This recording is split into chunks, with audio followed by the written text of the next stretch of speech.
any changes? Is that correct, Mr. Crenshaw? Okay. Okay, all right, very good. So do I have a motion to adopt the agenda as presented?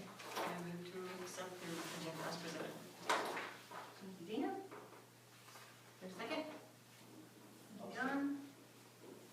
Motion by Gina, second by John to adopt the agenda. Any discussion? All in favor? 6-0.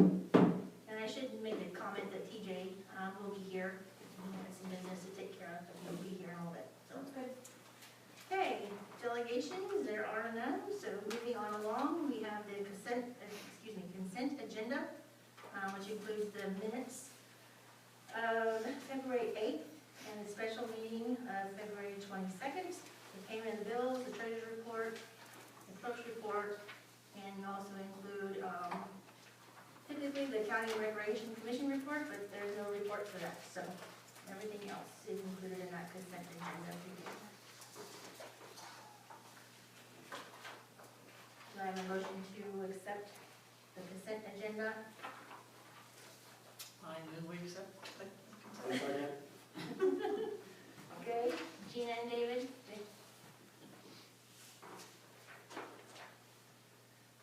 Okay, motion by Gina, seconded by David, that we approve the consent agenda as presented.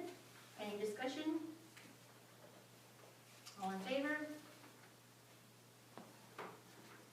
6-0. Okay. Thank you. Moving right along. The 403B matching funds discussion. Remember last time we had Jordan, is that right? Jordan Webb come and present to us. And I asked Mr. Crenshaw to go ahead and put this on the agenda again, because I think we need to keep having this as a discussion. I don't want it to fall through the cracks and just kind of get brushed aside, which I don't think it will, but I think if we have some questions for Jordan that maybe could be answered, give him some time to work on that, and then we can see where we can go, when we can go. I know it's not going to be something that we're going to be able to do right away, but if it's something that we can build towards and kind of know how it's going to work. I was really impressed with this presentation because I felt like it was something that would benefit every teacher or every staff member, actually, not just those that retired, because I like the fact that when they leave, they can take it with them, so they're not forced to stay here till retirement, and it still builds something for them. So I was really impressed with that. He had shown like some different ideas for vesting. That was interesting. I'm not sure, what's too long, what's not long enough. But like I was concerned, do we have an idea or like a solid number for what it's going to cost us each year for the next few years for the plan that we're already on? Well, we have potential unfunded costs is what they're called, because we don't know how many people will participate who are eligible. So what he did was basically worst case scenarios. Okay. So that unfunded liability potential for next year is $39,000.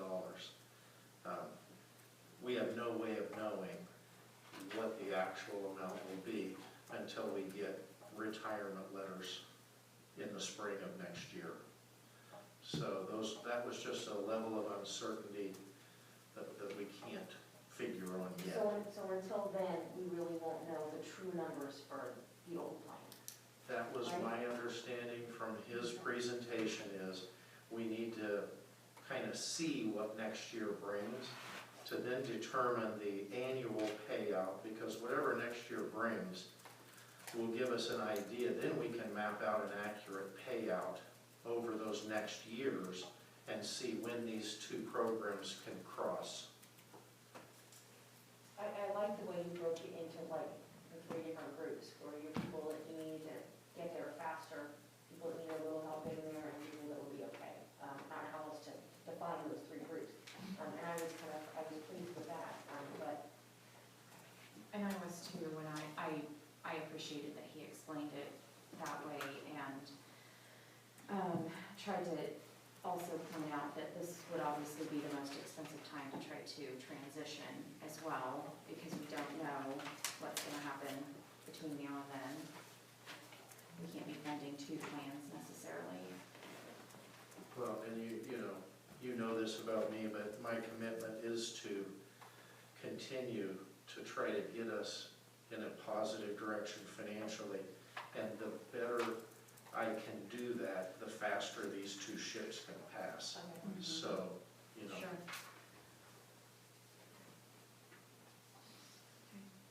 So are there any questions that we can maybe have Mr. Crenshaw visit with Jordan about, or to kind of give an idea? Or do we need to just kind of pencil this in the books for later on? I just don't want it to be dropped. No, we didn't want. And it could be an intentional one, but I don't want that. It's hard because we don't know what our expense for next year is gonna Right. be, but I'm kind of curious, you know, what the cost would be to get something like this going, but we can't know that till we know that. I mean, we could do worst case scenario based on that maximum unfunded liability, but that may give us skewed data, because it may tell us, oh gosh, we can't do this right now, when in reality, if it's 50% of that, we may be able to. I just don't think we have enough information right now. But if you have any questions, I can chat with Jordan at any time, any specifics of programs. I, like you, appreciated his idea of 3-to-1 for, Yes. or 4-to-1, 3-to-1, 2-to-1, something staggered like that. And that we can make accurate financial estimates on. And like he talked about, that we could choose how long it took for them to vest, so we could find something that wasn't too short or wasn't too long, somewhere that was kind of in the middle, that would benefit.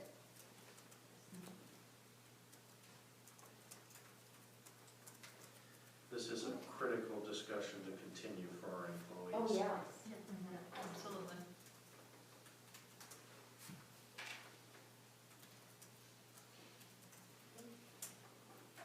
Any more discussions or questions? I guess if you have questions, maybe you just get with Scott. And then maybe you can go from there and we can have some updates along the way or something, so that way we can kind of keep it fresh. Well, maybe when we know a little bit more about the rest of this year's financial situation, that'll help a little bit to see where we can. Right.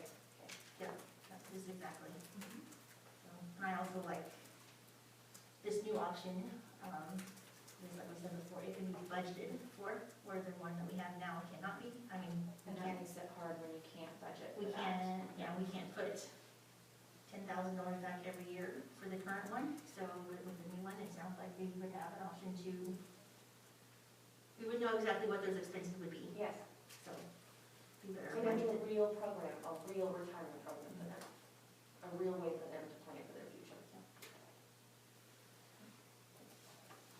Okay, all right, thank you.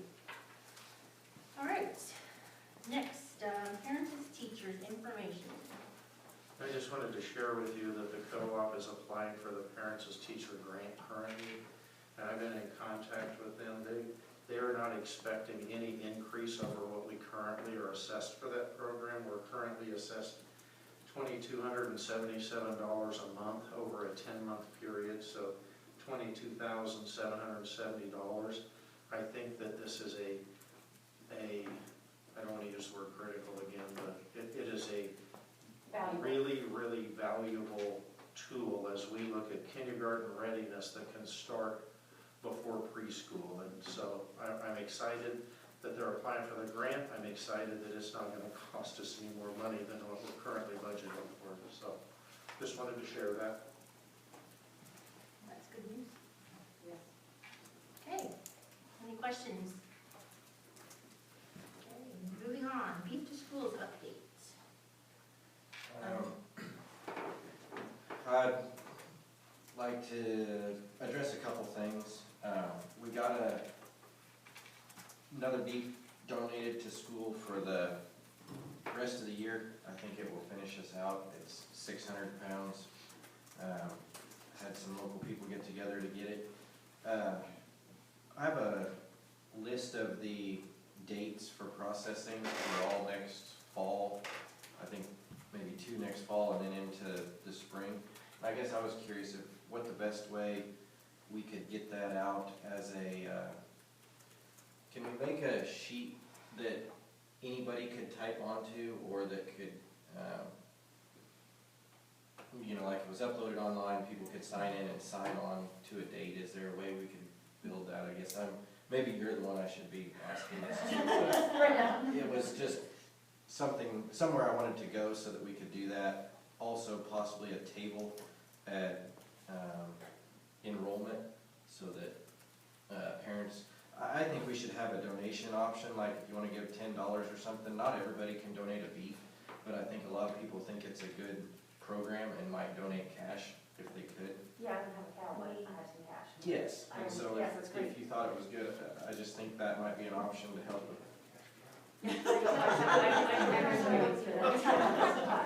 John, and the cash should go towards processing. Towards processing, yes, or possibly purchasing a beef, because like this time, I couldn't find anybody with a beef ready, but we went to the sale barn and purchased one, so if that would come down to it. Kevin Good, says he has beef all the time. I wish I went there, because he's local and has a feedlot, but he said anytime we would need one to holler at him, and it would be nice to compensate him and not just ask him to donate one each time, but, And so. I do know that they accept donations, for that, to go into help with Yes. processing, so. Yes. But I don't know Yes. that everybody realizes that, so I Yeah. think that's a good That's idea. awesome. Yeah, our That's a steaks, great our idea. steaks are a good way too, and we can have that. Oh, yeah. And they're Do just that steaks. again. So, and there's still steaks for sale, so if you need steaks, I think, talk to Greta, you have some here? Yeah. We have them up in the Yes. freezer here, yeah. Other duties assigned, right? Sticky person.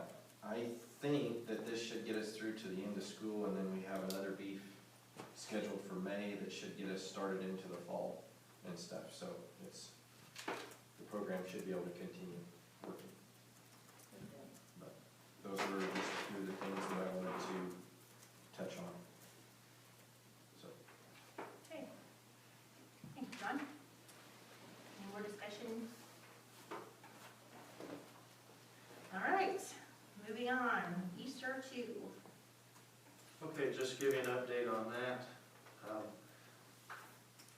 Right now, you know, this will be our third round of funding, right? There was last March before I was here, which was called CARES, and then we had the Spark money, and now this is called ESSER 2, and if this latest COVID relief that passed the Senate is going back to the House, if that passes, it will provide ESSER 3.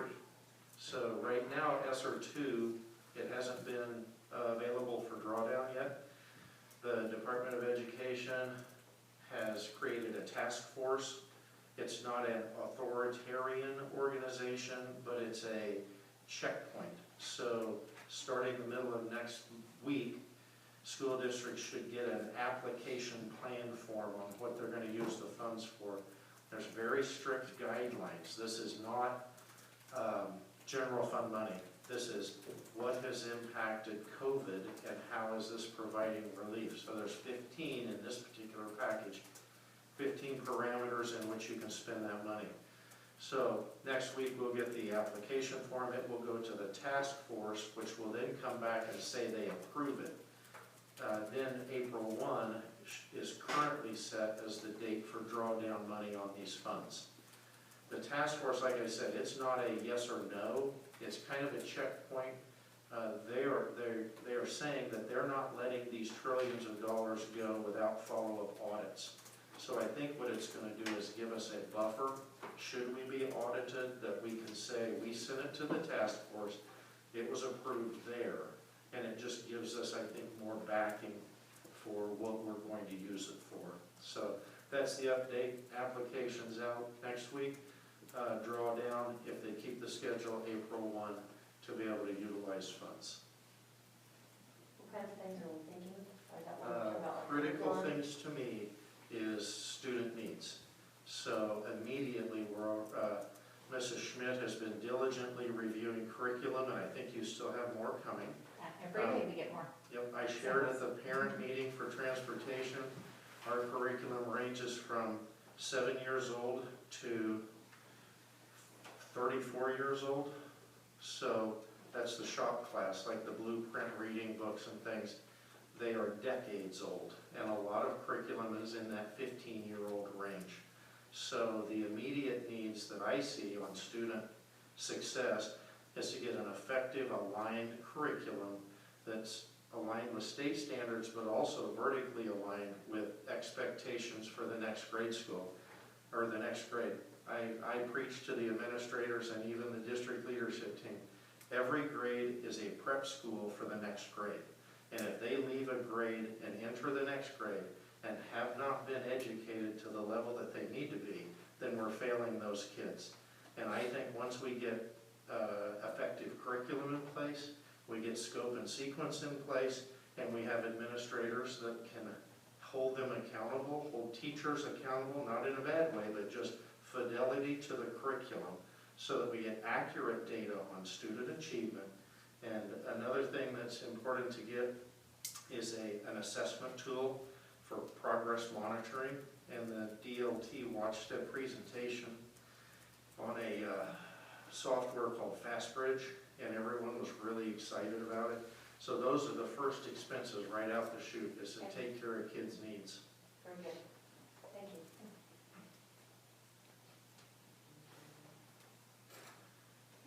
Thank you. Any other questions on that? Okay. Next, going on to the mask mandates and the facilities use update. There should be an email from LaDonna that is on your table. I did have conversations with her, and I know that the word is that things are being lifted and the restrictions aren't as they used to be. I shared that email with you with her permission, simply to give you her thoughts, and her thoughts were she would like to have things stay as they are currently until April 1, so we can get through spring break, give it that 2-week incubation period, if you will. And she is more than open to having these discussions of mask mandates and social gatherings, opening the facilities to public entities and organizations. Her recommendation is that we wait till April 1. So I just wanted to share that with you.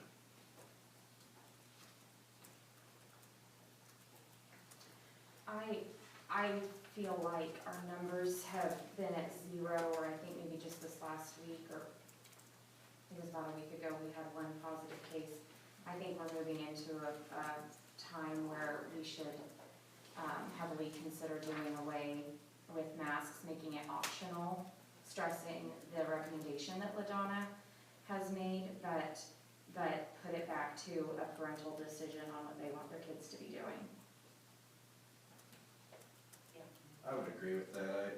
I feel like if you go in and out of our buildings in different places, that for some kids it is optional, and some classes they have more leniency than others, and it's not fair to the kids that are forced to wear them all day long compared to the teachers that are a little more lenient and give them more breaks and stuff. And if it was allowed to go back to optional, then I feel all the kids would have the chance to be optional with it, because Let staff and parents choose what works best for them. Those that still feel like they want to, they should absolutely do so. Those that feel like things are better enough that they feel more comfortable, I would definitely want to say an option. I was in the building last week. I had the opportunity to read to a few of the classes in the grade school, and I took some time to visit with some of the teachers while I was there to find out how do they feel about masking at this point. And the couple I visited with, they're ready for it to be done. And in fact, I had one teacher say she felt like some of her students are falling behind in learning how to pronounce and enunciate their words, and that they're behind a little bit on that because with masks, everything's muffled. They aren't hearing as well. They can't see lips move as well. And it's starting to affect some things there. And I think some of those younger age teachers are concerned about what are they gonna see coming up over the next couple of years, because those kids have been wearing masks for so long. It's hard for me sometimes to even hear people because they sound so muffled. I can imagine trying to teach, Especially or in trying those to younger learn grades. at those younger Yeah. grades. When our numbers were higher, I definitely think it was the right thing to do, but I would like to see this. I'm in agreement with that also. It's time we let people have a choice at least. I don't know where our numbers were when school started and we were optional, but I assumed that we probably had more case numbers in the county when we started school than we do currently. But I don't know. We've been very fortunate compared to a lot of other districts and a lot of other communities, that's for darn sure. This is a total board decision, but as your superintendent, it's my job to make recommendations. And as a former science teacher, I will tell you this. We have weathered this storm for months. We're at March 8th, and we're talking about 3 weeks. And here's my only fear. If there comes an uptick, in my heart, it would be very hard to have a senior class that if we react too early, could have consequences at the end of the year again like last year. And that's my only thought on it. We have weathered this storm. We have 3 more weeks till April 1, and one of them is spring break. So I'm just telling you, my recommendation is we stay the course. I totally respect that it's your decision, and will abide by whatever you decide, as will the administrators and the staff. But it's my duty to give you a recommendation based on discussions that I've had that, you know, I just talked to other superintendents and different things like that, and I just want to be cautious so that we finish this year normal, with a prom and with a graduation. And it would break my heart if we had another senior class that felt they lost out on something. Just my thoughts. I was thinking the same way. I mean, April 1st sounds a long ways away, but when you say we got 3 weeks, 1 week is spring break, that's 2 weeks, that's 10 days that they're looking at having to wear a mask. Would you mind if I interjected something? Yes. So one thing to think about as an administrator, and one of the great incentives that came from the health department's decision on that, was that if a staff member or a student tested positive, we wouldn't have to quarantine a whole class, or in fact quarantine a whole building. If we would have not had that mask mandate in effect 5 different times this year, I would have been to the point where we either would have had half of our students home or shut down in a remote setting. So we might lose that in there. That would be my fears. I don't want to go back to a remote setting, particularly for those last 7 weeks of school. Have we had any kids test positive in the last 2 months? I do not believe so, but we've had students test positive. Well, yes, before Christmas, but we've had no. And I will tell you, our biggest spikes came right after Thanksgiving, because people traveled out of state. Right after Christmas, people traveled out of state, and people will travel out of state for spring break as well. So perhaps that 2-week window is helpful as well, but it's just points to consider. And those are good points. The only thing I'll say is the vaccine is out, and if it's something that's supposed to work, then that should be taken care of. Although it doesn't have full efficiency until 2 weeks after you have taken your second dose. Unless you are taking the Johnson & Johnson, which is 1 dose, and still it doesn't have full effect for 2 weeks. But then you can still get it, is that correct? Even if you have, it's kind of like the flu, you can still get COVID, it's supposed to be a lighter case, is that right? I think you can pass it on, but I don't know if you can give, I'm not sure on that, but I think you can carry it. I thought they found out that carriers can't pass it on. If you're a carrier with the symptoms, you can't pass it on, so. I don't know which channel I wasn't sure what moment, I think. TJ, we're talking about the mask mandate, and facilities use update right now, is where we're at. Yes, David? So Patty, if we had hypothetically decided April 1st, our next board meeting, when is it, the 5th? Well, it's a 12. It's a 12. 12, so you'd have we an would extra week. need to have a special board meeting, wouldn't we? If we wanted to, if it was, yes, Or could we take care of that tonight? Or we make a motion. if you wanted to do that April 1st, or, I guess you could, if you felt like you wanted to make a motion this evening, to lift it April 1st, pending guidance with the health department. No? So, I just, yeah, I'm still,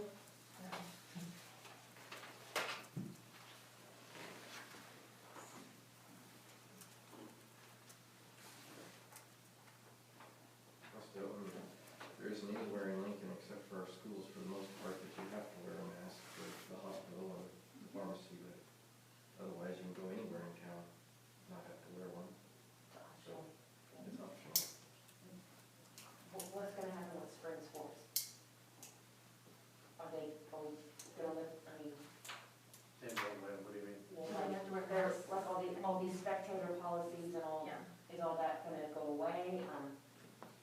Hey, Christie, or Mrs. Walter, have you heard anything from Keisha on, they're typically outdoor, and so it'll probably be a lot more lax because of the fresh air environment would be my guess. I haven't heard anything from Keisha even chattering I saw about something it on yet. their website that they posted some guidelines on February 9th. Guidelines for spring sports, I haven't seen it. I haven't either.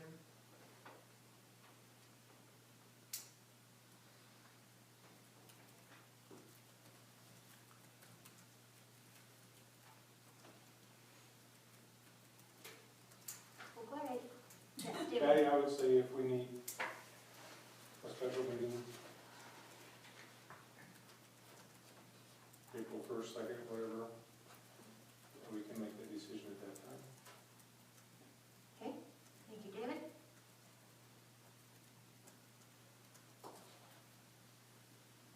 Bree?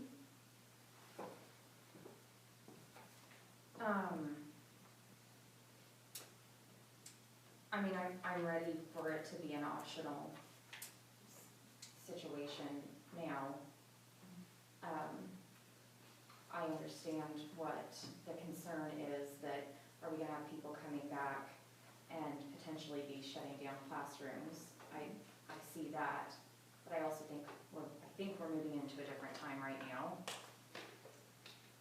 I mean, that could still happen after April 1st. It could. But I was thinking, the April 1st, that's the 2 weeks after spring break, so, yeah, that's what I was thinking, that we're pushing, but I'm not saying you go on track meet, baseball games, softball games, like I said, there's not really other kids there that are spectators, whatever it happens, but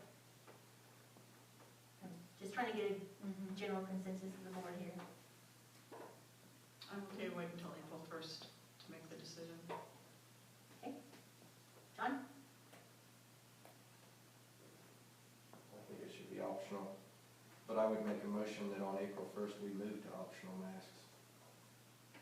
Instead of Right a now. special meeting. Regardless, instead of having an initial Regardless, meeting, we yeah. won't have a special meeting on April 1st, our kids cannot wear masks if they don't want to. So you're making that motion right now? Yes, I'm making that motion right now. I would second that. It would save a special meeting.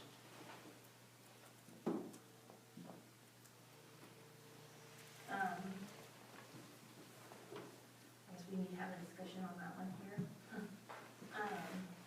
So we have a motion on the table, John motioned, and Bree seconded to move to a mask-free or optional, I should say, mask mandate, effective April 1st. No, is that what you're saying? Yes. April 1st? Okay. Effective April 1st. Optional on April 1st, and then you don't have to have a special board meeting, is what you were Yes, saying. that way it's in writing right now. And everybody can plan, prepare. And would you then try to notify staff and notify parents that as of, instead of on April 1st, having a meeting and we would be ready to go? I can take home to my kids and tell them they only have 3 weeks left. So, I have a discussion item here. If cases ramp up, Then we then call a special April meeting. 1st, but then we've already told them April 1st for optional mandate. So, I guess I don't, do you see what I'm saying? Either we need to amend the motion somehow, to be reflective of guidance from, I don't know how you say, guidance from the health department, or that's my discussion on that. Because if cases ramp up and then we go to optional, and then we're already told them that we're going to optional on April 1, and then April 1 we meet and say, you know, we've already had, put it out there, 15 cases, you know, we're going back the other way. Now you've got to have a special board meeting anyway, or we go optional mask mandate for the year.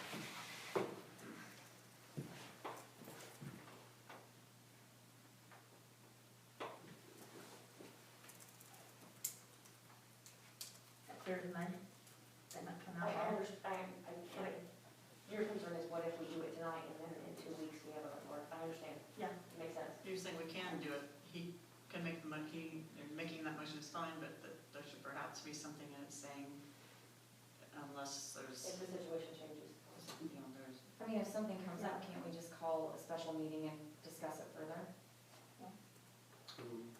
And then we can We would amend have a it and move special forward? meeting. Yeah. We still gotta have, put on Reiner's okay with this, right?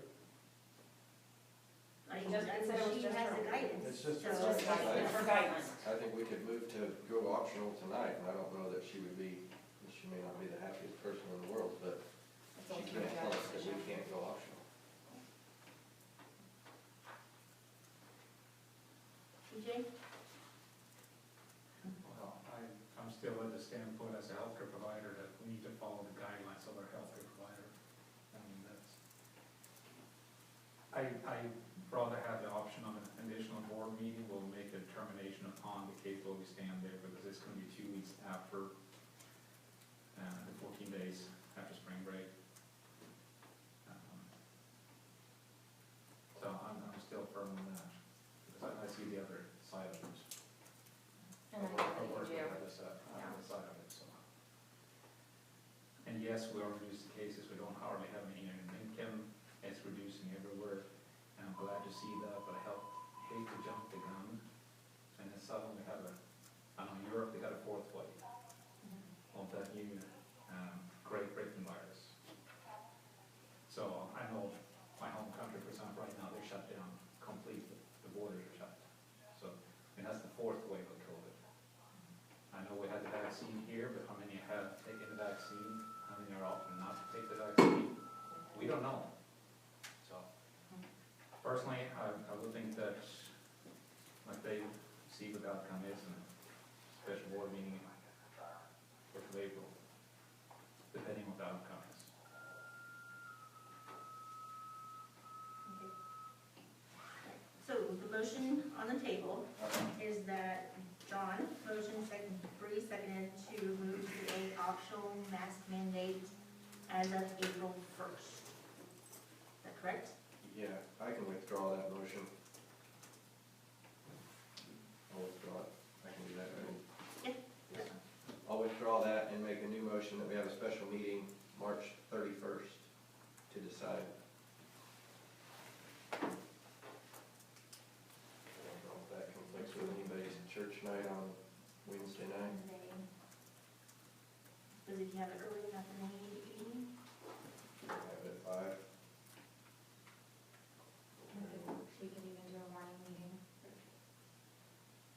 That's the day of the Easter egg, well, I guess you could do an early meeting. before 7, Yeah. you go work at 7. I could do it before 8. Anytime. So should we just do March 31st and we'll figure out the time? Okay. Would that be okay? I'll, Can we I'll do that second then? John's motion. Okay. Okay, so the initial motion was withdrawn, the new motion was made by John, seconded by David. That we have a special board meeting on March 31st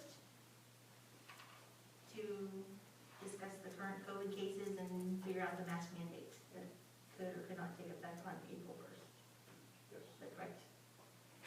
Okay. All right, any discussion? All in favor?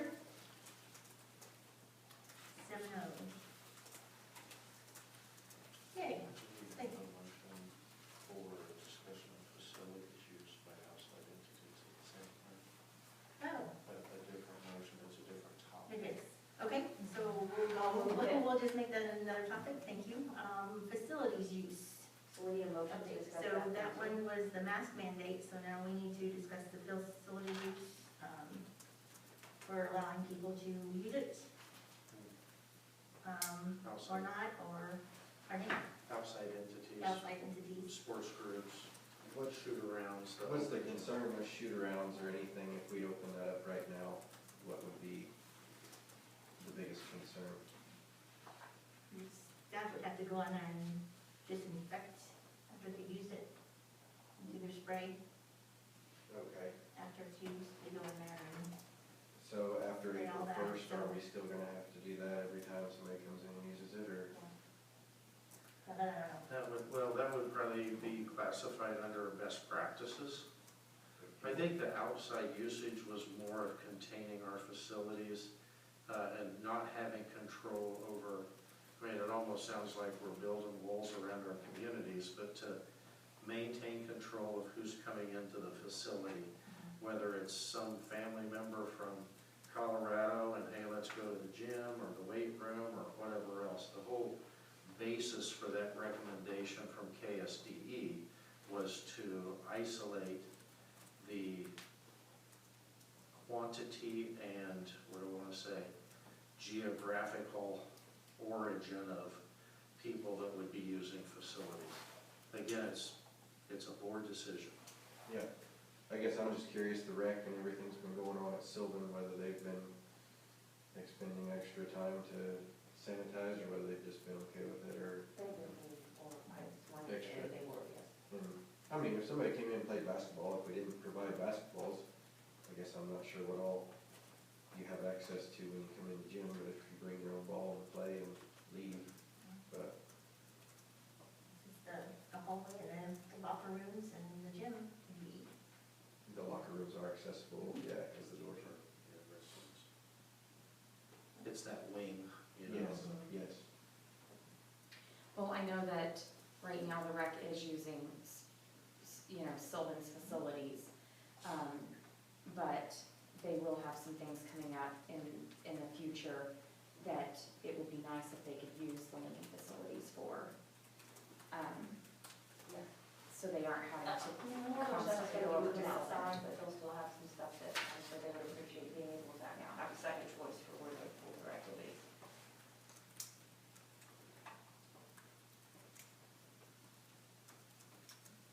So we still have a mask mandate, we still have a Yeah. mask mandate until April 1st. So that's something that we can So we discuss would at March actually- 31st meeting then as well. At the facilities, and in our facilities, they would have to follow protocol, correct? With the mask? Well, activities, masks aren't required, like in PE class, basketball practice, and things like that. So there wouldn't be a protocol to follow if Okay. it were open gym or weight room or things like that. High exertion activities is how they defined them.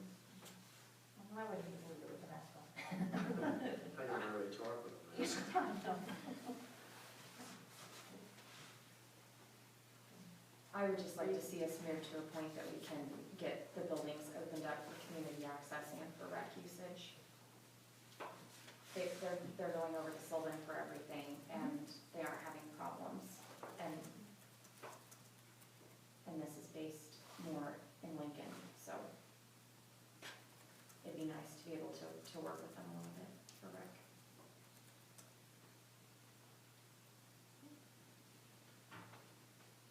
Do we know the schedule on like when they're cleaning the weight rooms and the gym? Is that like Friday evening if they let it go till Sunday evening and just did it all before we came back to school? Would that just move the cleaning? Does that make sense? The sanitizing if we're, Well, I'm not sure what you mean by that, are, because, are we cleaning the buildings on Friday evenings? Is the janitors cleaning it and then leaving it until Monday? yeah, So if we just didn't do it then and did it Sunday evening, would anybody come in to do that or not? You know, if it was open to community, like, yeah, and then the well, community's I on don't, their I own. suppose, yeah.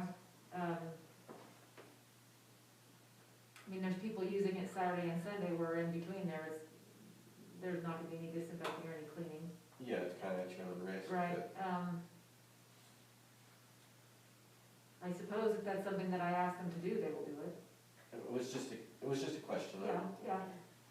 And LES is a little bit different. We fogged before COVID, long before there was such a thing as COVID. We fogged that building every night. We continue to fog that building every night on a rotation schedule, and that won't change. Well, so do we, Yeah, but he's talking over the weekend. okay. So the last fogging is on Friday, doesn't then proceed again until Monday. Yes, yes. And the weight room is easy to sanitize with that fogger. It's electrostatically charged, so those particles actually go under, on top of, on the side of. So with those new Clorox T360s that we purchased, As far as sanitizing the weight room, it's just a fog. It's just fogginess. And the gym is kind of like that too. I mean, it's just fogged. So as far as the community members sanitizing the weight equipment, we're gonna have items available.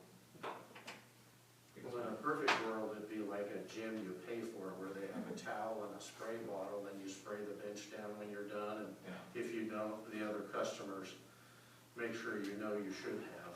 Well, and there's a question that too I asked John, is because we have school, we opened up community access in the evenings, like on a Monday evening. Okay, yeah. And then they may have cleaned it prior to the closing of the facilities. So then we have kids coming in the next morning, so, you know, we'd have to, Yeah, 'cause I they mean, could use- there'd just be a lot of they could use logistics any that night we'd during have the to week. work out. Yeah, I forgot that people might use it any night during the Yeah. week. And I don't know about your building, Mrs. Walter, if you have night custodians, I don't have a night custodian, I don't have a custodian after 4, Yeah. so. I don't know that the grade school's ever been accessible much. for the community, it's just the high school Yeah, gym high and school. weight room. And Sometimes that's basically, people just wanna use the weights and play basketball. I would say we move that to the April 1st. If we don't have an uptick in cases, I don't see any reason that we can't figure something out there. March 30. You want to do the March 31st? Or 31st, yeah. To discuss it at that Yes, meeting? yeah. If you need that in a formal motion, put it in. Sorry, we need that in a formal motion. Well, we were just on the other one, you You want to add, you want to, facilities and open it up to the formal one. Yeah. you let's- want to add that? Is that okay with everybody to add to that initial motion? Yep. You need to revote on that. Sure. And then, Yep. okay, so, we're going to we'll- back up, I don't know, you want to withdraw that first? No, just amend, okay. Need to amend the first motion, by Dawn, second by David. We're going to meet again March 31st to discuss the max mandate, optional max mandate, as well as the facilities use update. Okay, any discussion? All in favor? 6-0, or 7-0, excuse me. I still can't count.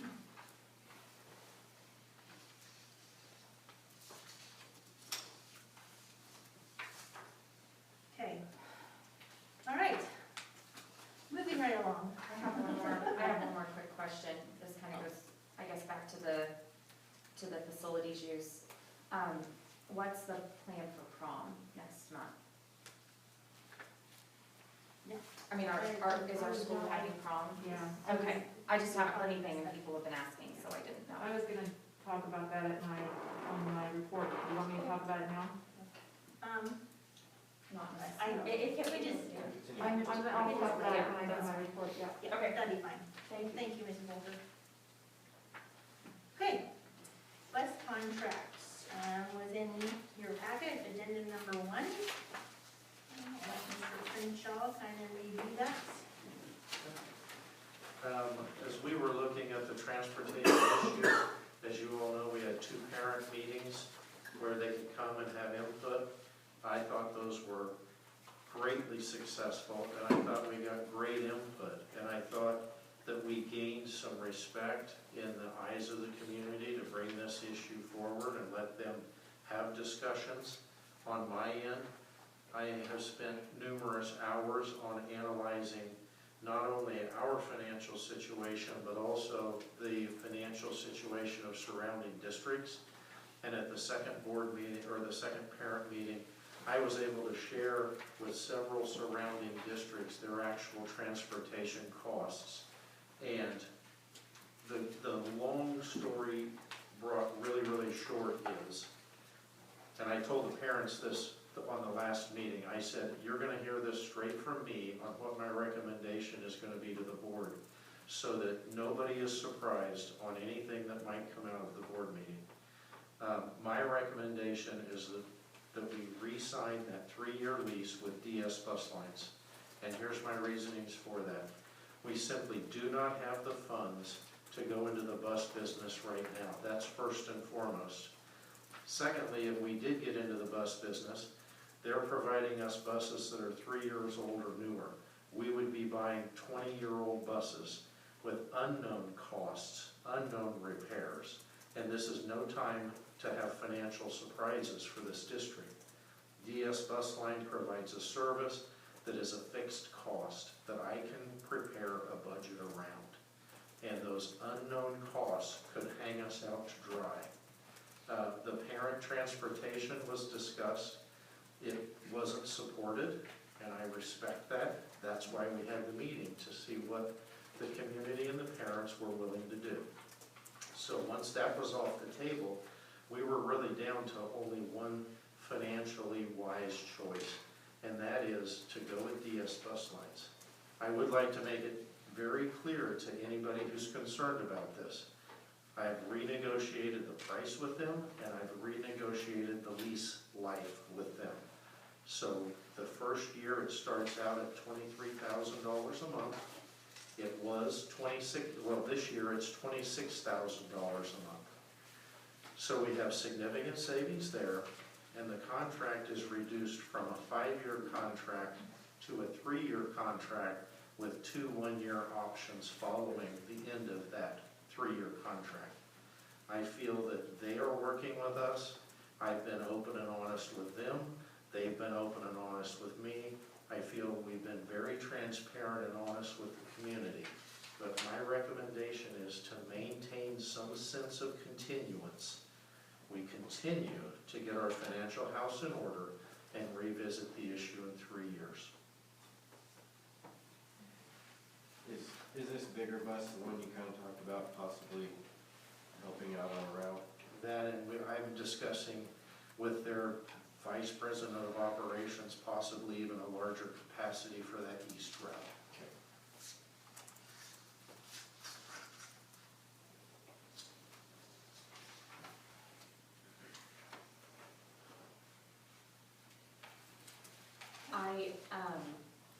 I think it was clear that the parents didn't want to be paid to drive their kids to school. The priority is the parents want that busing option.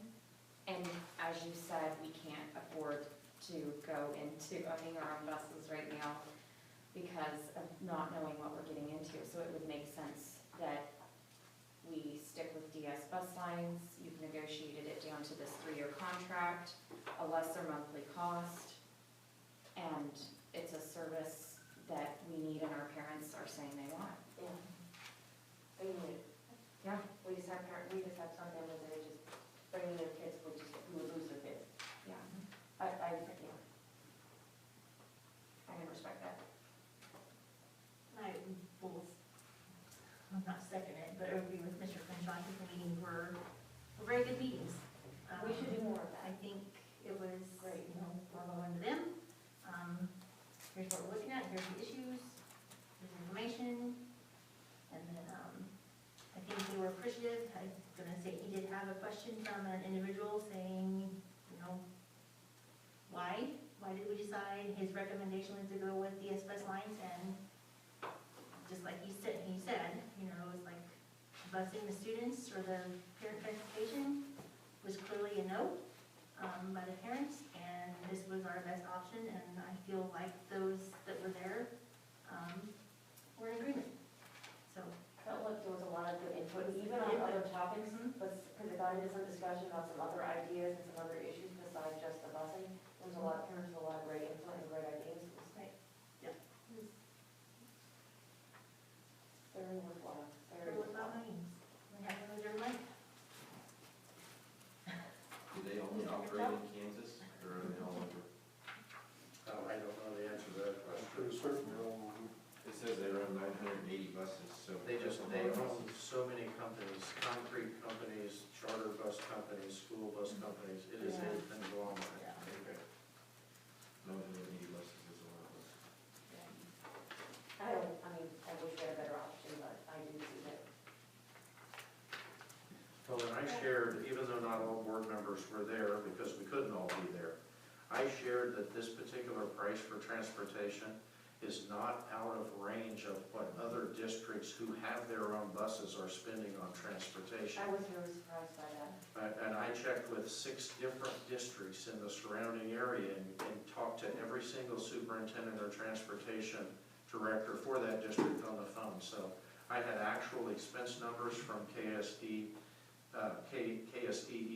financial reports, but I also talked to them about what their challenges were and how they made it work the best. And we simply don't have the infrastructure of a bus barn. We don't have in-house maintenance. We don't have a dedicated transportation director like most of them have that do every bit of repair on those vehicles except internal engine work. So we simply don't have the infrastructure to support that model right now. I'm also concerned about the number of drivers and how difficulty they're having to get drivers, and how that's gonna be probably just as difficult for us. Because we're down a whole driver this year, we had to combine our route, right? Because we can't find anybody to drive. And honestly, it's better than a their problem than. Right. Last year, they brought somebody in, or this year, at the beginning of the year, they had to bring somebody up there to drive for a few weeks. Yeah. And it just worries me, how hard is it gonna be for them to find enough drivers next year? And I really appreciated, Mr. Crenshaw, that you took the time to get information from other districts that own their own buses, because seeing those numbers, it was very shocking to me. I just assumed when you own your own buses, everything is gonna be more affordable. And it's very comparable to these numbers that we are paying to DS Bus Lines. And this is a fixed cost that we can budget for. Whereas when we own our own buses, we don't know if this month are we gonna be paying $25,000 out in the budget? Or is it $50,000 because something goes wrong on an engine on an old bus? I mean, you have no idea. So I appreciated seeing that. That was very good information.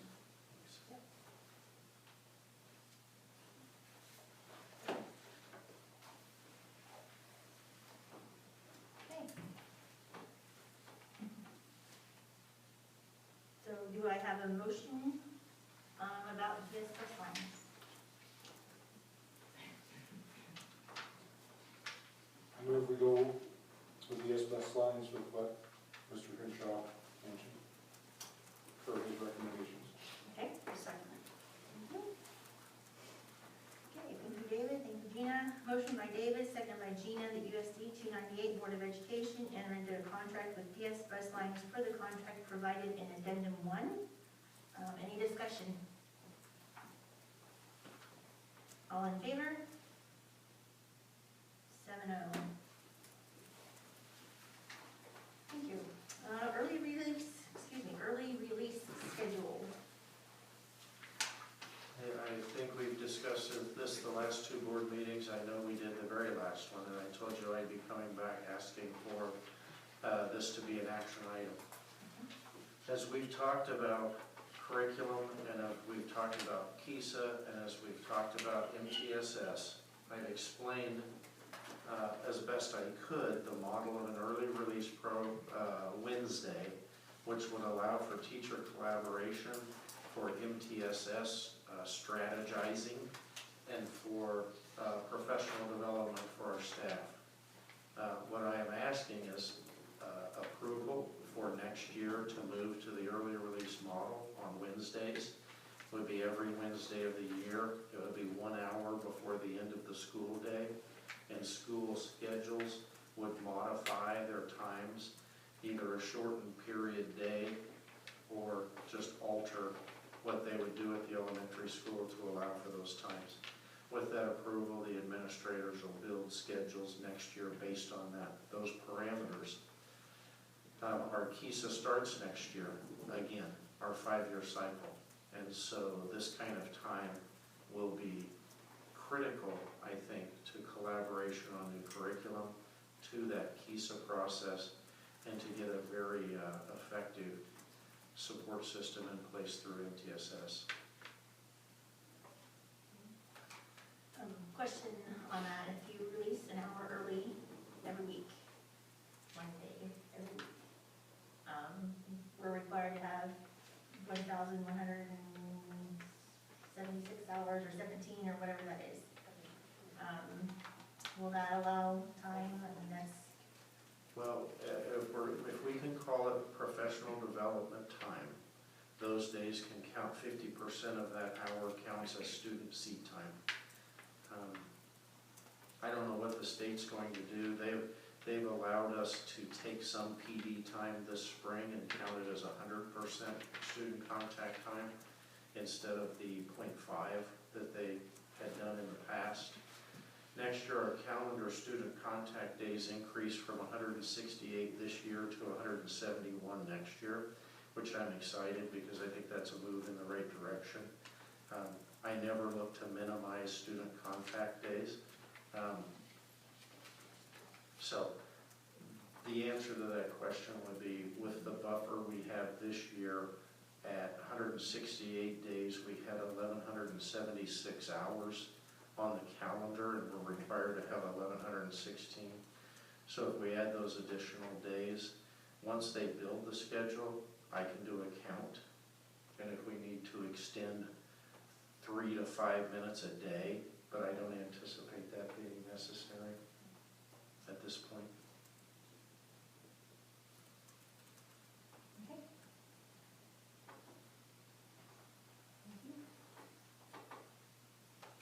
Any other questions? Pardon me? Oh, do we have to have a motion for that? Yeah, we have to have a motion, but now if there are any other questions.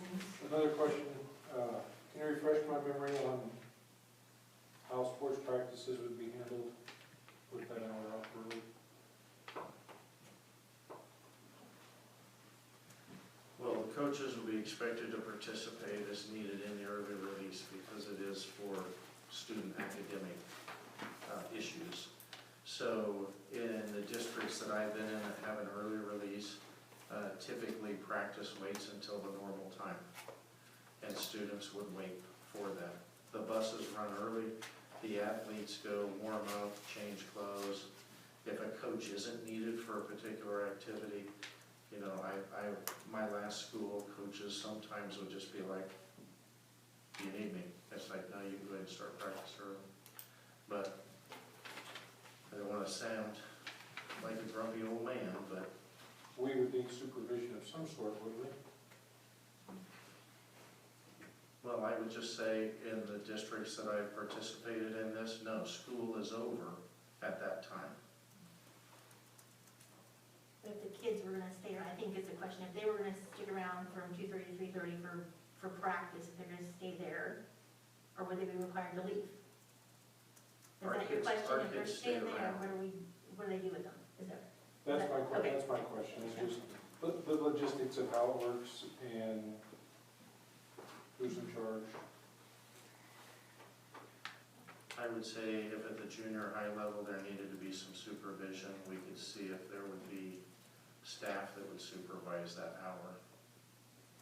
Rotate. Classified staff that would supervise that hour. Okay.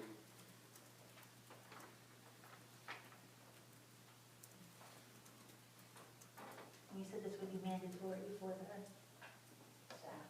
certified staff. Yes, it correct? just, It would be mandatory, so they couldn't, right, their contract day continues. yes, So we could couldn't do other college things. appointments or whatever during that time, this would be. Yeah, the utilization of this time is critical. And the building administrator will take on a burden of making sure that time is not wasted time.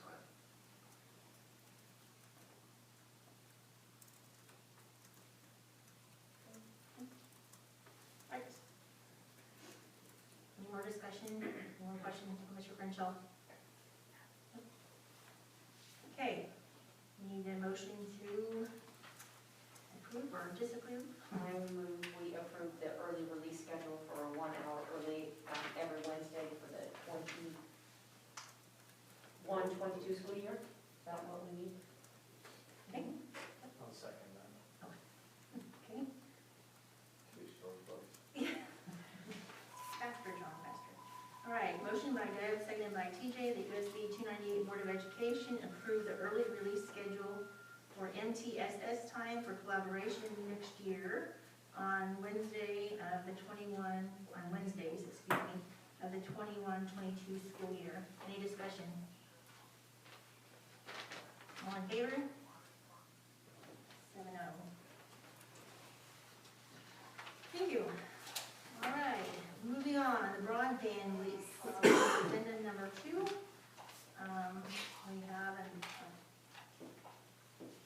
offer, I should say. We do have Through an mics? offer. Yes, Through wire, excuse me. not take with that. Correct me when I use the wrong terminology, Mrs. Flake. Our broadband frequency that we currently own through the FCC is going to reach a point where they're going to take it away from us for not using. So this company, and I shared the information with you last time, what's the initials? CSH, Clearwire, they have found a person to lease our broadband. They want an all or none situation because we have a frequency, Sylvan has a frequency, Osborne has a frequency, and Beloit has a frequency. So this same contract has been sent to each of those districts for consideration of leasing that frequency. 2.5 gigahertz, 2.4 gigahertz. So all the superintendents are presenting the same lease to their boards for approval because it's either all or none. It's a 30-year lease. It starts out, well, the payout schedule is in that lease in your packet. Starts out at $4,100 and some change and goes to $7,000 and some change at the end of 30 years. There's an 8% brokerage fee that comes off of that amount, and they will maintain all the licensing registration, management of this lease, and FCC regulations for the life of that lease. I sent it to KASB for a review as a contract, and I did not hear anything back. However, the district up north has shared with me, actually just today, their board attorney reviewed this contract on their behalf for their board meeting, and they don't see any problems with this lease. So, we talked about it before. He didn't know he could get it leased, but he did find in this package deal that T-Mobile was willing to do this. So that's before you, just if it's something that you're interested in doing, along with these other districts, then we can join forces on that. It's not money that's going to fund much, but it's money. I've never walked by $4,000 on the ground before. More than ours. That's ours. That's Every not split. district is getting the same payout plan. Yeah. So basically, T-Mobile's paying $16,000 a month for this lease and some change, and we're getting our share of that, a fourth of that. 30 years is a binding lease. I'm sorry? 30 years is a binding. Yes. For the 30 years. So Yes, they're not interested in anything less. T-Mobile. And we're not, you may not find anything else, so, I mean, we weren't sure we would find this to start with. If you want to lease that frequency, this is the only option. And we don't use it. Yeah. What did you say the rates were again?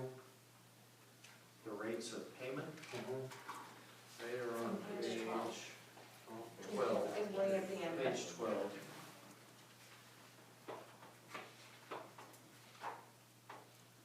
So it doesn't increase, does it? Yes. Is it increasing enough? We don't know what's gonna be in 30 years. That's my concern.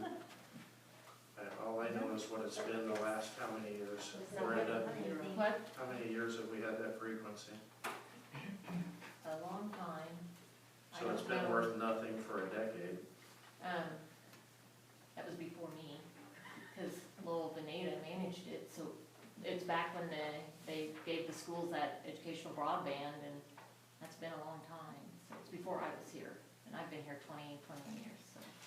So we got nothing for 20 years, so the next 30, we're gonna get, start out at 4. And right now, I have to manage those licenses, and they're gonna expire here. One will expire in 2025.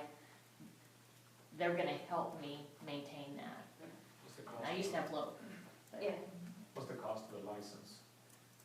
I don't know that it does. I don't know. It doesn't Kansas cost us, Broadband when I just- used to go meet with That Lloyd, doesn't Lloyd really- figured the We had particular some amount, for the county and we didn't have to pay. We didn't have to pay. We just had to apply. Kansas Broadband helped me last go round. And the Yeah, I last don't time we think we had- utilized that broadband, that 2.4, we probably haven't. Kansas Broadband came in and they hooked something up, and then we didn't use it, and so it went away, so. It's been kind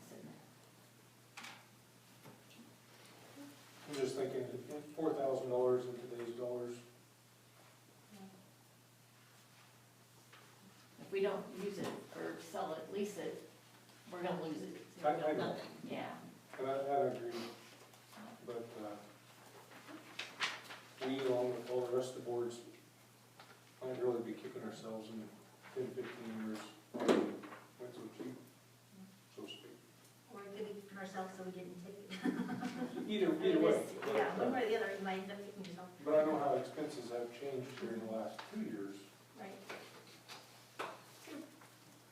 So basically, we do this or we let it go. Yeah, Mhm. use them Pretty much. forever. Pretty much. Okay. So we, And I think you could make a motion that we accept this lease if the other 3 districts with a contingency that everybody is in. It doesn't do us any, I mean, it's kind of a moot point, but at least then I can reach out tomorrow and say, what'd your boards do?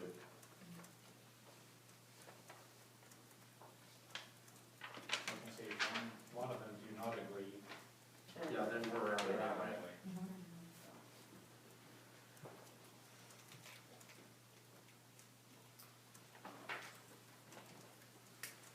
Roughly $170,000 or something over the life of it, so worthwhile. yeah, good job, Brenda. Okay, do I have a motion? I'll move. Thank you, John. I'll second. Thank you, Deb. Was that motion pending the payment of the other districts, or? Yeah, that's fine. Yes. I guess it really doesn't matter, we're I not. guess it'll be whatever it is. Yeah, okay. Right, motion by John, seconded by Deb, that ESSER Board of Education approve entering into a contract with Clearwire Spectrum Holdings, 3 LLC for broadband lease per the contract as outlined in addendum 2, and this is pending the approval from the other districts as well. Any other discussion? All in favor? All opposed? Thank you, 6-1. Okay, moving on, administrators' reports. Mrs. Schmidt. I have something to present, so let me get started. So I'm going to present on the early release model that you just voted on, and kindergarten readiness and preschool funding, because they're all kind of tied together.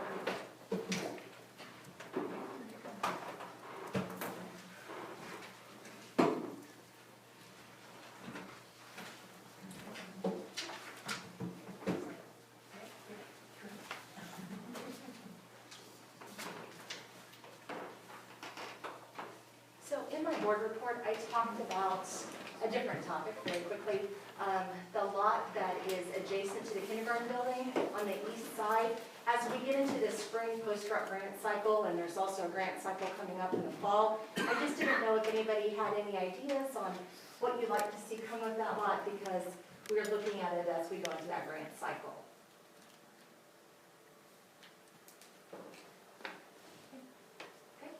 Then I'll go on to preschool funding. All right. Well, can I just share real quick? Yes. Just share your idea of an outdoor learning center. I think it's just really exciting. So, Just briefly. okay, as we think about grants, there's a lot of grants out there for using spaces differently, particularly for outdoor learning, eating outside, STEM projects. There's all different things we could do. One of the things I would highly consider though, before we get into those different projects, is safety. I do think maybe fencing that lot in would be helpful for student safety. We've discussed a variety of topics depending on what the board would like to do and what staff would like to do. Maybe that's putting some concrete down and adding more permanent seating with permanent shade options, and some STEM activities. There's all sorts of things we can do. We talked about student gardening, STEM, that's using the earth for that, all sorts of things. So I'm really open to the limitless possibilities there are on that lot, but if the board has an idea to use it for another purpose, we would just need to know that before we get into that grant cycle. All right, so I hate to pour on lots of information to you tonight, data, but there's several different pieces of preschool and the early release model that you just talked about that we need to consider. And these issues go before my principalship here. They were discussed by previous administrations. And when we looked at all these different issues, I think we've sort of found a way to make them all come together, if you will. And this is just an option, an idea that's been worked between myself, Mrs. Ringler, our preschool teacher, and then Brady Dean, who is the director of the Mitchell County Partnership for Children, and I'll talk about that in a little bit. So if you don't know very much about preschool in Kansas, the Kansas CAN competencies, they're right there. Dr. Watson has spoken on them considerably. One of the ones that we look at the most at our building is kindergarten readiness. Now, those other Kansas CAN competencies, they are assessed based on data. High school graduation is a flat number, so they'll just look at that data and say, you're meeting this standard. Post-secondary success, students going off to college, students going to the military, again, that's flat data. Kindergarten readiness is a little bit different. It's measured by self-reported data, and that's called the Ages and Stages Questionnaire. All parents and guardians need to report this data to their district by the September 20th count date. I will tell you, our preschool teachers and our kindergarten teachers do an excellent job with this. They maximize getting out to those parents, making sure they report that questionnaire. And if you want to know what this questionnaire looks like, it looks like a questionnaire you would do with your child's pediatrician. It asks a series of questions on their development, their cognitive ability, their social interactions, things like that. However, to get and achieve kindergarten readiness for the Kansas CAN competencies, we don't just look at this data. It's not a clear, finite kind of cutoff line, if you will. We actually have to report in 7 different areas, and there are 6 subsections to each of those areas. One of those areas that you talked about tonight, parents as teachers, we cannot achieve what's deemed kindergarten readiness unless we work with an effective parents as teachers model, which you know here in Lincoln, we are very lucky to have a Blue Ribbon affiliate. And this does have a financial consideration for us, because if a student in Kansas is 5 by August 31st and they're enrolled in preschool, we cannot get funding for them. We count them as a half-time kindergartner, and the state has did this different ways, but in the past, there has been times they're then counted as a half-time student the next year. So we're losing funding for that. So if you will, there's a financial incentive to have students ready to go 5 years old by kindergarten. And one of the interesting things about Kansas, it's a priority of the state, but they do not fund it. So something to think about. How preschool is funded in Kansas, there is some districts that self-fund their preschool through their general fund. Others charge admission fees, high admission fees, monthly admission fees, if you will. Obviously, we don't feel like that meets with our community standards. So we apply for what is called the Kansas At-Risk Grant. That is coming up due in April.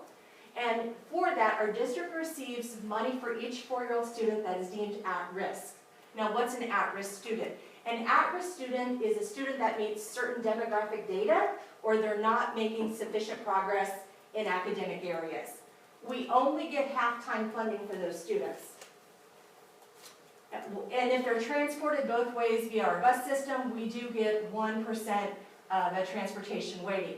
If students are not on an IEP, so if they receive speech services or academic services on an IEP, we are not funded through them at all. They're funded differently through special education. It used to be there was a lottery system, so you might have 15 at-risk students, but you were granted 3 slots, and you could only be funded for those 3 students, even though you had 15. Then, well, what do you do with your other 12 students? If other districts didn't use up their slots, you could apply in a lottery to get those slots. That went away pre-COVID, but it began this year, and that's been very helpful for us. We had 15 at-risk students this year, so we were funded for all 15. 4-year-old preschool funding is an approved application, as I talked about, that takes place every April. It funds half-time for at-risk 4-year-olds, but we have to agree to certain things. We agree that students attend 465 hours of preschool. Again, this is only for 4-year-olds. Those hours calculations must match. So if you ever wonder why on a late start day we don't have preschool, it's because by the time that students would get there on a 2-hour delay, they wouldn't have really time to get into anything. And on the days that we've had those early release days, like we had one on Friday, we didn't have morning preschool, it's because those times must match as closely as they can.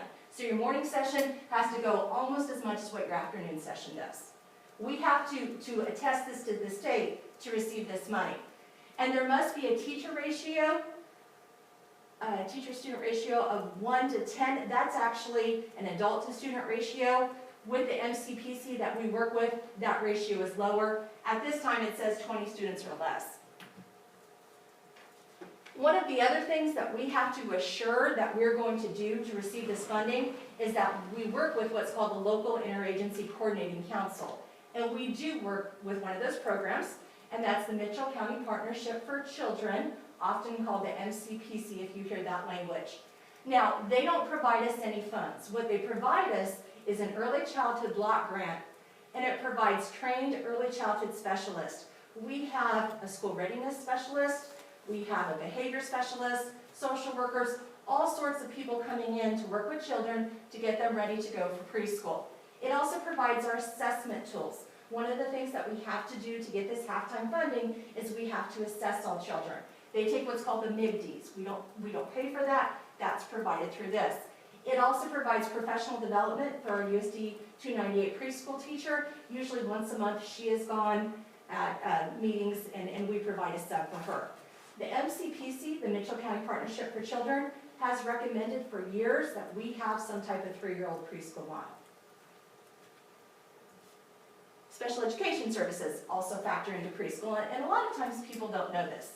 So once a child turns 3 years old, all special education services have to be done by their local school, even though they're not a student yet. Federal law mandates that the responsibility for finding special education students actually goes to the local school district. It is on us to find those children in our area that need services. And if we don't, we have failed what's called the child find provision, and we're liable for monetary damages for that. And that goes birth to 21.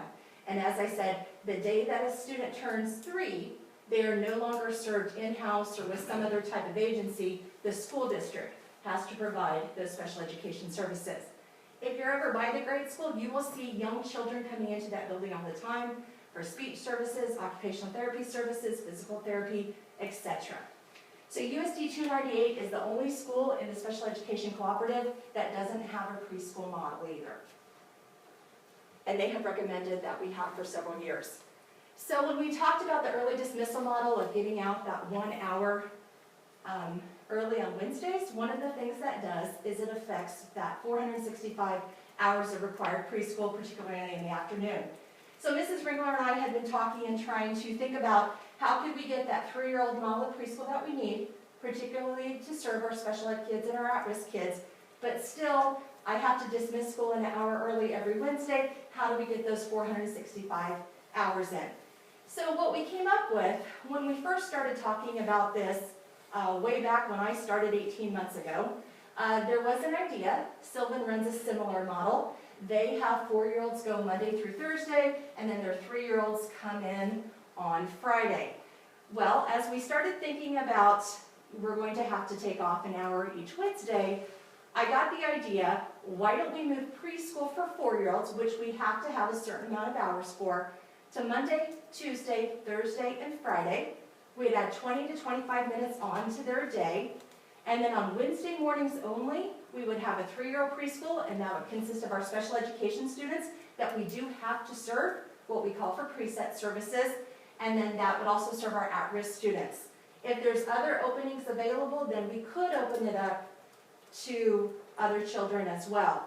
There are no time requirements for 3-year-old, so if we go 2 hours a day, if we go 30 minutes a day, it does not matter.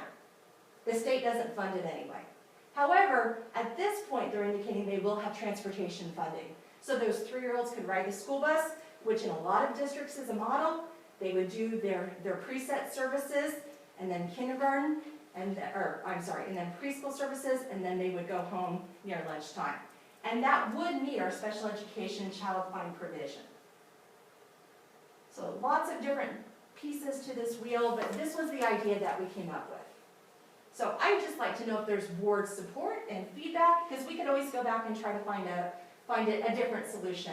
I happen to have a parent come in today with her 3-year-old who comes in for speech services, and she brings a younger child in as well. And I said, if we had those speech services every Wednesday, where they could come in, get their speech services, but then also do an hour and a half of preschool on a Wednesday, she said, I would love that. That would be wonderful. In the short amount of time her 3-year-old has been in those speech services, they've seen tremendous gains.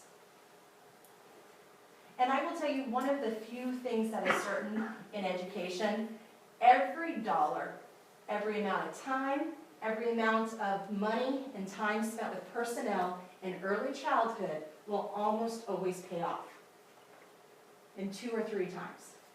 If we have these kids ready to go where they need to be academically, cognitively, socially, by the time that they start kindergarten, they're going to have a much more successful time, and less dollars, less personnel will be spent trying to get them up to speed the 12 years that they remain in school. So as I said, this is just an idea. I do need to know board thoughts because I have to get that application in April 8th and what that is going to look like for our 4-year-old preschool. So I'll open it up to any questions you may have.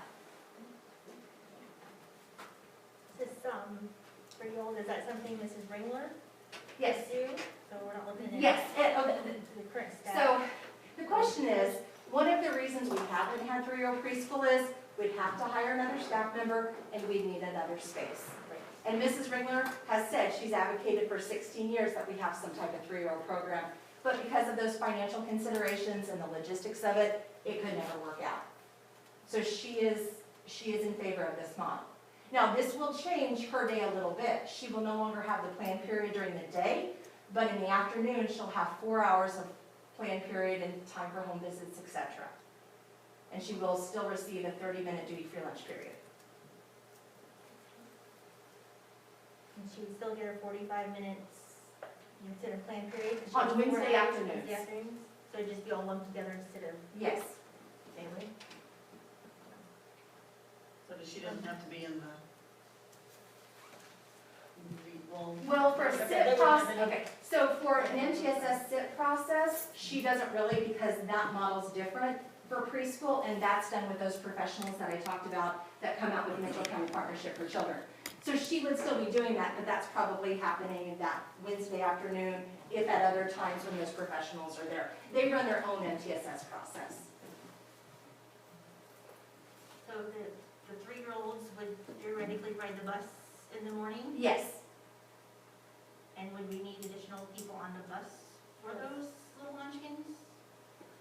That would be, well, and I will say this, if we're looking at special ed students, that would have to be written into their IEPs, that they would receive that type of transportation with maybe support if they needed it. Is there room on the bus for more kids? Well, and that was gonna be my next question. If they're on that big. if And they're we're on the bus also- Already, we ain't got room for more kids. do we? And I will also say, we're talking about 7, 9 students max, Okay. 10 max. And some of those will be in-town students.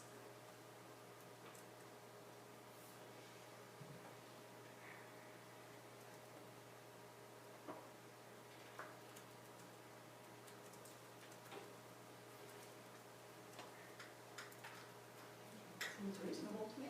I don't know. I mean, yeah, I mean, it's a lot to take in, but if it's gonna help the kiddos get more ready for school and the parents are for it and the teachers for it, I wouldn't know why we wouldn't try to make it work. And what we might do at this point is put out to parents, if you have a 3-year-old, obviously we know those students that are coming in for special education services, but if you have a 3-year-old student that you might be interested in that, we can have them call the school, get the information, and then we can start that process of assessing at-risk and other eligibility criteria. So there'll be no cost to the district to do this? There would be minimal cost. If you're picking up 10 students, you're gonna have to buy more cubbies to hold things, and I would say very minimal cost. But you're using the same personnel, and you're using the same toys, things as well. They'll need places to store their book bag and other items like that. Very minimal cost. As I said, for 16 years, Mrs. Ringler has advocated for a 3-year-old program. I don't honestly know how else we would ever do it in terms of funding another teacher and renovating another space. Because if we would want to have a 3-year-old program, we could receive funding by the state, but we'd have to have them in for 465 minutes. That would require another certified teacher. So we took this problem and we kind of thought about our other problems and how to work them out. Do we have to decide this tonight? I see a need for, I see both sides. Okay. So I see the need to get in there, but I also see at some point, I don't know, we have to let the kids be the kids. You know, we get them in school so early, we're gonna do 3, and then next year, in 5 years, we're gonna go 2-year-olds. I mean, at what point in time do we say, we need to let them be kids, let them do, I'm just worried about 3-year-olds It's riding the bus, daycare they don't be young. and then That's I what I guess was- 4-year-olds ride the bus, but I guess, I was just thinking a 3-year-old is a young student to be on the bus. Not that I had an older sibling, it would be so bad, but that's just young to be riding on a full bus with other kids. Okay. I would think the parents would take that into consideration and maybe bring them in. And maybe they would bring them instead, that's true. I would point out again that this is identifying at-risk kids. So any additional supports we can give them at age 3 to help them overcome those adversities gives us the jump start. I think it is a fantastically creative way to expand our kind of kindergarten readiness program. And I was extremely pleased when it was shared with me, because I do think that in most schools, kindergarten readiness is an issue, and we spend time doing things that take away from a typical kindergarten curriculum. And I just thought it was a fantastic idea. And again, we're talking about 1 day a week, You 2 said it would hours. just be the at-risk kids. It would just be our special education identified students, and then students that are deemed at risk based on those identifying criteria. so it would be all 3-year-olds that wanted to come home No, and wanted to. we would have to go to eligibility criteria, which we actually currently have those criteria in place for our 4-year-olds. And we said that most of those kids are already coming in now anyways for Yeah. services. They would just come in for services and Yes. stick around for another hour and a half, so. We call those preset services. The district I came from, parents rode the bus in the morning with those children because they needed those preset services and parents didn't have transportation. So they rode the bus with their 3-year-olds, and that way their 3-year-old could get those services and then go home. So the other thing is, I mean, if that gets to be a special ed transportation issue, those are done individually by a team on their IEP. That could be something we could look at if we have that rare case of a student that needs to ride the bus but would need support from a paraprofessional.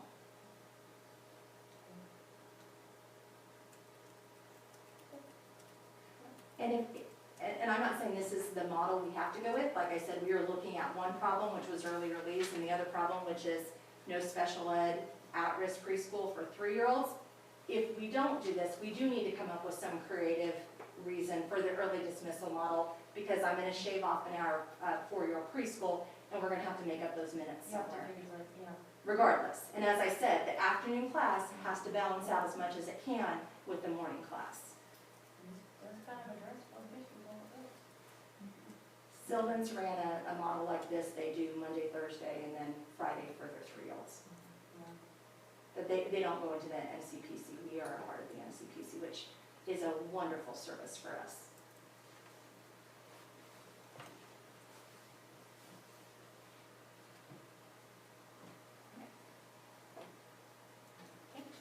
Any other questions? Is there anything else? No, like I said, if it's something the board would not want to support, I just need to know, because my application is due 5 o'clock April the 8th, which is our next board meeting. So, Okay. Before you do the board consensus on that, or do we have a motion?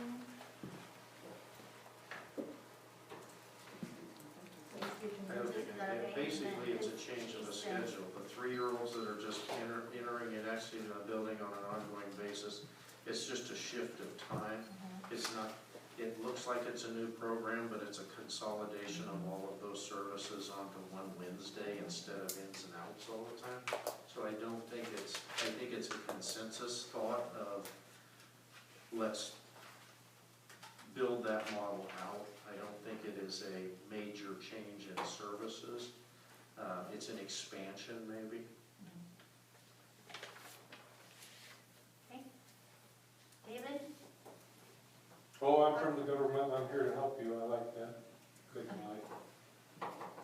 Our family liked it and got a lot out of the parents as teachers. Side of it. Okay.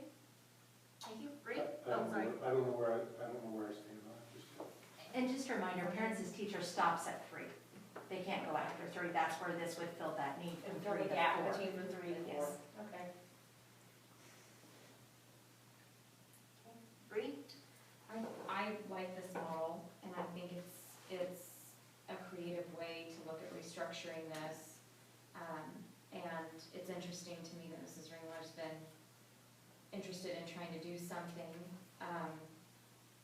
for a while, and now we have an opportunity to structure it in a way that she would like. She's the one that would be handling this, so I would be in support of this model. Just support it. Short and sweet? Okay. John? This sounds good. Tim? I like the fact that there's minimal cost, and really the only real change that there's gonna be is that the 4-year-olds will go 4 days instead of 5 days. It's really the only real change, because you said those kids are coming anyways, they're just gonna stick around and all come on one day, so. I think I'm okay with it. TJ? Well, we had this discussion in the past about 3-year-old programs, and we looked into it, and one of the reasons for it was due to the location size, but that was more looking at for everybody, now we're looking at the at-risk kids, and it's just, like, it's hard to imagine little 3-year-olds, like I said, riding the school bus by themselves, or with a parent, hopefully. So when those at-risk students are identified, still volunteer from the parents, or the parents are the ones that approve the kids to go, or how do you deal with Well, for students that are deemed at risk for 4-year-old, when they enroll, there's a questionnaire we fill out because there's different categories that students can be deemed at risk in. There's certain demographic things that don't change about a student or a family even. But there's another portion that's based on academics. If a student isn't achieving, when I talked about the MIG-Ds, that assessment, where they need to be, they can be deemed at risk too. And we have to do that form anyway for 4-year-olds because we report that to the auditor each year. So it would be using that same kind of criteria that we have to then reach out to the parents. And I guess, how do you determine at risk on a 3-year-old then to do the assessment? Because you do it on a 4-year-old to the current they're seeing, but on the 3-year-old, I guess. It's the same criteria. Okay. Now, in the past, the state at times has funded 3-year-old at-risk preschool. You have to go through a separate program for that. That's the one that would require 465 hours. I don't see any way that we could do that without hiring another teacher and converting another space, and then hiring a classified personnel as well. So it's the same criteria, it's the same form, the same funding form. But it's still, the parents will decide whether or not they feel like the 3-year-old can come. Or Yes. should come. If they don't want Yes. to do that and keep them at home, they still have that option. Yeah, absolutely. No, this would be, there's no mandatory preschool at all in the state of Right. Kansas. It is always a parent option. So parents would basically apply, and if their child was deemed at risk, they do the 3-year-old thing. Yes, or if they was, and it could be that we don't even have the room to get all of our at-risk kids in. It might just be 8 special education students, 10 special education students. We'll have to look at those numbers. Okay. But our first step would be to be reaching out to parents saying, if you have a 3-year-old and they would like them potty trained, or they should be potty trained, or working towards that.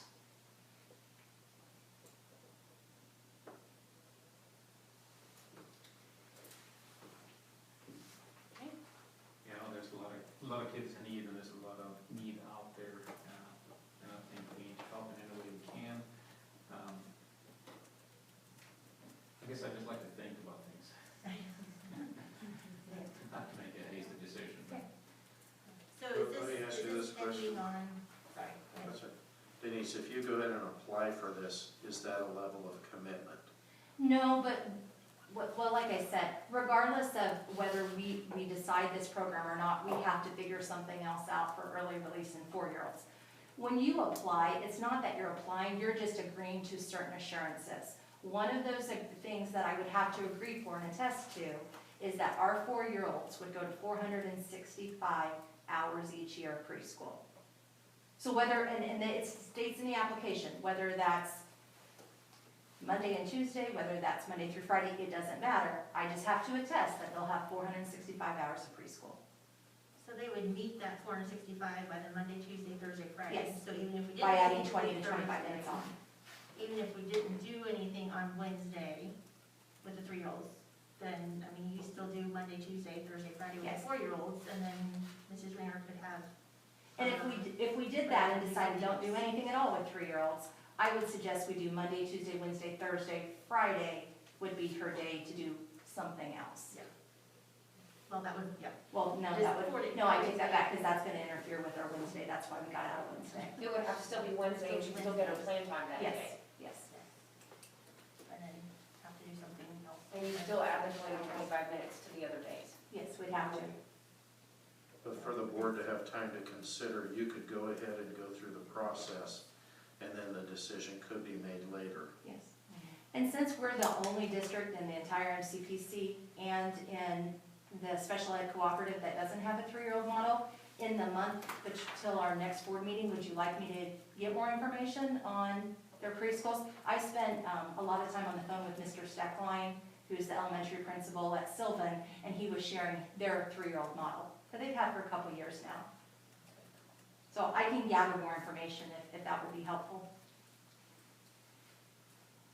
Okay, sure. Sure. Yep. That would be, that'd be nice. So, but I think, I guess I'm understanding is that you would have the support to go ahead and file paperwork and do all that necessary, and then we'll revisit this at the April board meeting. Sounds good. So, okay. You probably won't know by then, since you're just submitting it that day, though. Would it also be okay if we just ask parents how many numbers we're looking at? Because if we wait till April, that's not gonna give us a lot of time. So at least, you know, And that would give us a little more idea how many families would be interested. Right. Yes, that would be helpful. okay, I can do that. Okay. All right. Thank you. Mrs. Walter, batter up. I just wanted to add about prom. Bree had asked about it, and I have been in conversations with Mrs. Hayward, who's the sponsor, and the junior class president, and they've been asking and asking and asking. And so I went ahead, adding to what Mr. Crenshaw said about seniors and what happened last year, I think it's really important that we try to at least allow them to have these things as much as they possibly can. In a modified form, and that's what I told the juniors. I guess it depends on how things go in April with the mask mandate, but what I had decided was we'd have prom with masks. I wasn't sure about outside dates, so I called a couple of neighboring schools. I talked to LaDonna about her recommendation, and one of the schools hadn't decided what they were doing with outside dates. The other school said they were allowing outside dates. LaDonna said she was okay with outside dates as long as they were registered, like pre-registered kind of, so that if there was an outbreak in their community, then they would not be allowed to come to prom. We already have kids sign up if they're outside dates. I already call schools to make sure they're a student in good standing before they come to prom, so that's not anything that we don't already do. So prom is a go. We're wearing masks as long as the mask mandate is in effect, and if it's not, then we'll plan accordingly. Outside dates will be allowed, but they have to be signed up, and we'll make contact with those students and those schools to see if there's outbreaks in those communities before we allow them to our prom. After prom, I'm not 100% sure what that's going to look like. That's really not anything that has to do with us. That's totally a parent thing. I know there was some discussion about probably not going to do as big a thing as they have in the past, but I don't know if they've ever really made that decision yet, so I don't know that after prom. Does that answer your question? Yes, it does. Thank you. And when is prom? April 10th. And just kind of to add to that, academic banquet, athletic banquet, we're still going to have those, probably not going to be banquets, no food. As long as the mask mandate is in effect, we'll have mask mandates, we'll separate, we'll probably do it in the gym and have families sit in certain areas in the gymnasium, but we will still have both of those as well. Thank you, very good, very good. It is flexibility. Okay.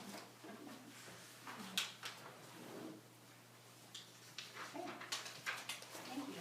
Anything else, Mrs. Walter? Nope, that's it. Okay, thank you. All right, moving on to Mr. Crenshaw's report. To be the shortest report I've ever had, so you're welcome in advance. I was gonna give you a COVID update, but we've talked about it so much, I think everybody's aware that we're seeing this massive decline to almost ground zero, and that is great news. And I still just have to pinch myself to sometimes realize that this pandemic has had the most minimal impact possible on our educational processes, and I'm so thankful for that.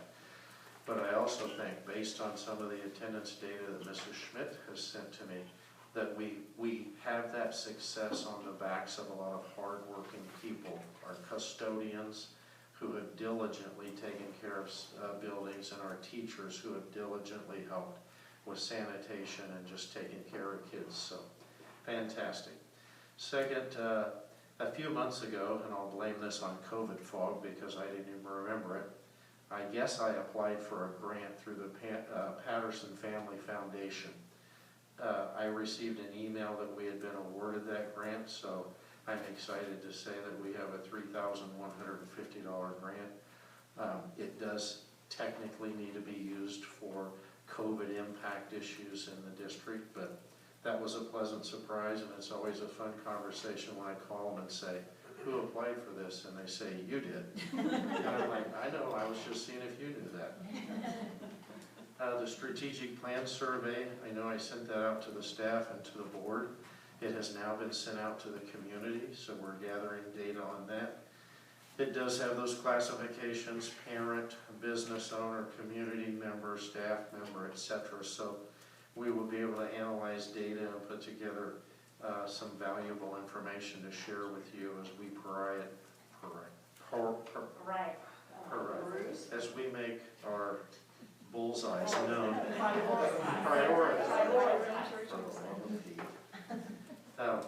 So that strictly is, in my terminology, how we develop bullseyes. So I'm excited to see that data. In your packet, or just an add-on, is this USD 298 district profile. This is a service that Greenbush does for every district who is a member district. It's probably something that you could take home and just kind of look through. It's a fascinating assimilation of data by them, but there are some points I'd like to show you on page 4. That's another graphic impact of our student count decline. However, this year is not accurate at 328.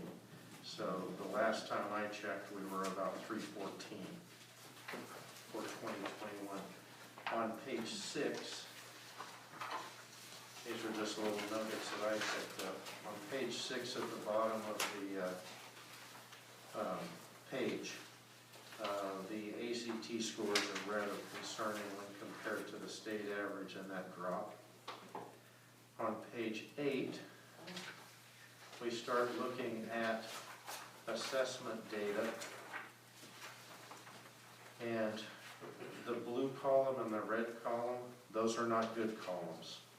So page 8 deals with reading assessments district-wide, and you can total that up to what 69.2% of our students have limited ability or basic ability in that skill. This is data that I hope changes significantly when we get this curriculum in place and we get some things squared away. That's not an acceptable number. On page 9, this is our math data. district-wide, and again, 2018-19, you look at the blue and the red column, and we have 67% that have limited ability to understand the use and skills and knowledge needed for post-secondary readiness, or basic ability to understand and use the skills and knowledge needed for post-secondary success. Again, those are numbers that I expect over the next couple of 3 years to decrease dramatically in those two categories. Page 10 is just district comparisons, and this is just fascinating data when you look at 298 compared to 299, 327, and 373. So that's something that you can mull over. About 2/3 of the way down the page where it says Kansas State Department of Education data under headcount enrollment, I draw your attention to the student-teacher ratio for those surrounding districts compared to ours. Otherwise, this is just good stuff to know about our district. It doesn't mean we're failing by any means. It gives us a clear view of where we are with some accurate data. And it gives us, again, bullseyes to shoot for. So, you know, bad data is only bad data if you don't use it to turn it into good data. So I don't have a problem with that report at all. I just wanted to share it with you. Lastly, I'd like to share with you that we did a food service efficiency review with KSDE. It's a free service that they offer, and they provided a retired food service director out of Wichita. Norma, as usual, as she always does, worked her tail off getting tons of information, invoices, contracts, etc., labor costs to this lady for her evaluation. This is a common theme that I've heard has been a pattern, that our labor percentage is too high in food service. But one of the things that did catch me off guard is the amount of items that we're purchasing off contract.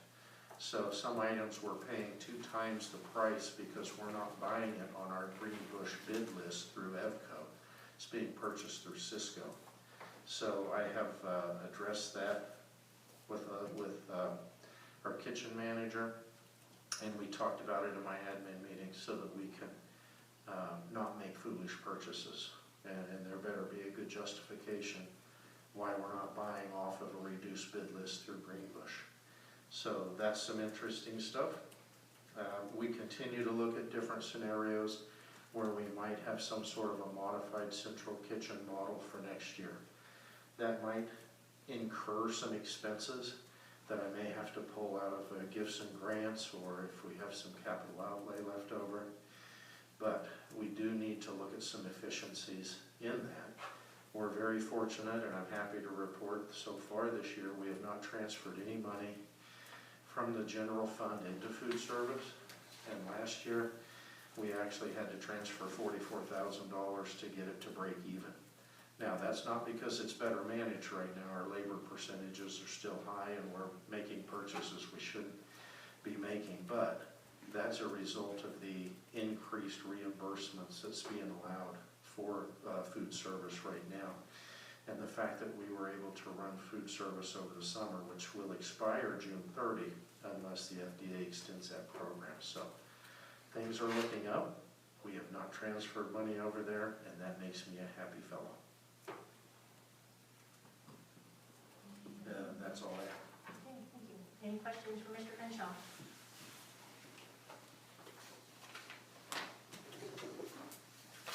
Okay, moving on, we need an executive session for personnel.